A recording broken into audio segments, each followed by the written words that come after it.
Hello and welcome to No Nonsense Photography. We explore photography from a no-nonsense perspective. I'm your host, Dave Griffin. We make tutorials that make sense and then we share them with you. We will be covering everything from photo shoots to post-processing and compositing.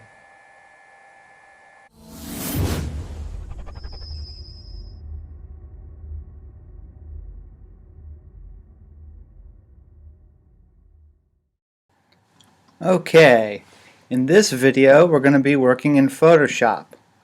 We're going to be taking an image that I took while I was visiting the Trans-Allegheny Lunatic Asylum in Weston, West Virginia last year on a photography tour.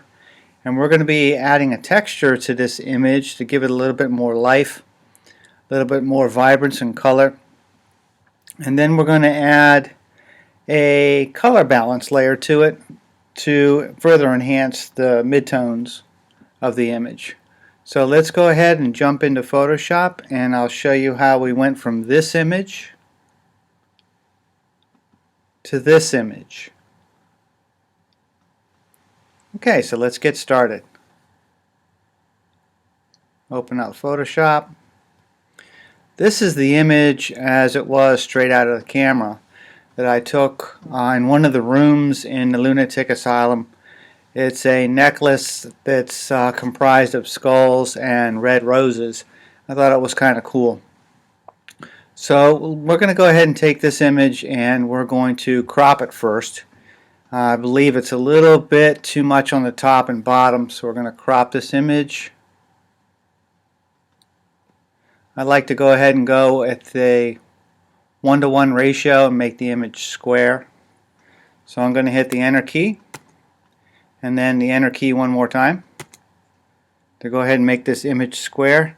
Now I'm going to hit the Command 0 key combination to make the image full screen. And this image is a little bit too light, and the wood texture really doesn't do much for the image. So I'm going to go ahead and add a texture to it. There is a texture that I had taken over in Williamsburg, Virginia a couple years ago, and it's of the side of a building, this nice dark wood lath. It's got some nice nails in it that show up. So I'm also going to crop this image to a 1:1 ratio. So we'll go ahead and hit the enter key twice, make that a square image. Now I'm going to go ahead and jump back to my necklace image and we're going to go ahead and add this texture to it. We're going to go ahead and hit the move tool and we're going to drag and drop this image onto the necklace image. And we're going to go ahead and move this into position. I think that's about right. And now we want to go ahead and do a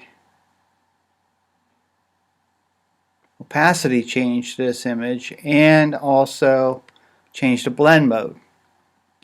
So in order to have this image blend with the image below, the layer below, we're going to go ahead and change the wood image blend mode over to vivid light. Now you can see it's blended with the other image, but it looks a little bit too overcooked. So we want to go ahead and back this down a little bit with the opacity slider. I'd say something along the lines of 59, something like that. It's going to be just about right. Okay, so now we're going to go ahead and add a little bit of color. I think some more color would do this image good. Let's go ahead and add another layer in here. We're going to do a color balance layer. And we're going to go into the midtones area. I think that the shadows and highlights are looking quite good already, so we're just going to go with the midtones and we're going to add some more yellow into this image. We're going to go quite a bit in this direction, something around -28. Looks pretty good. Yes, I'm really pleased with the image. And a little trick for you: if you hold down the Option key and click on the bottom layer, you can go back to the before and the after. And I think it adds a lot more texture and vibrance and feeling to this image. So we're done with this image. I'm going to go ahead and go to print with it, and I really appreciate you watching this video. If you like my video series, go ahead and click the subscribe button, and I'll talk to you later.